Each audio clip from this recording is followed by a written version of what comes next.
नमस्ते, मी निलेश भोसले। म्हणजेच आज आपल्या महाराष्ट्रात मुख्यमंत्री समृद्धी पंचायत राज्य अभियान संपूर्ण महाराष्ट्रात चालू आहे। प्रत्येक खेडेगावातली चालू आहेत। रस्ते असू देत, झाडे असू देत। अहो मी तर म्हणतोय आपण अधिकाऱ्यांनी झाडं म्हणून गिफ्ट देत असतो, पण अशा ठिकाणी मी आहे की आज शासनानं कितीतरी रुपये ह्या झाडांसाठी खर्च केलेले आहेत। बघा झाडाची अवस्था काय झाली आहे। अधिकाऱ्यांनी झाडं लावल्यात नाही असं नाही, ह्यातली काही झाडं लावलेली आहेत, मी असं म्हणत नाही झाडं लावलेली आहेत, पण काही झाडं अशी वाळलेली आहेत, हे खराब झालेली आहेत झाडं। प्रत्येकाने हे झाड प्रत्येकाच्या विद्यार्थ्यांना एक एक झाड दिलं असतं तर ही झाडं आज त्यांच्या घरी लागली असती आणि ह्या झाडांनी जीवदान मिळालं असतं। एवढीच कळकळीची विनंती आहे, ह्या झाडं मात्र करू नका हो।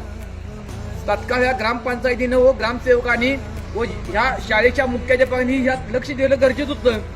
झाडं वाचवणे काम होतं, एवढंच सांगतो। धन्यवाद।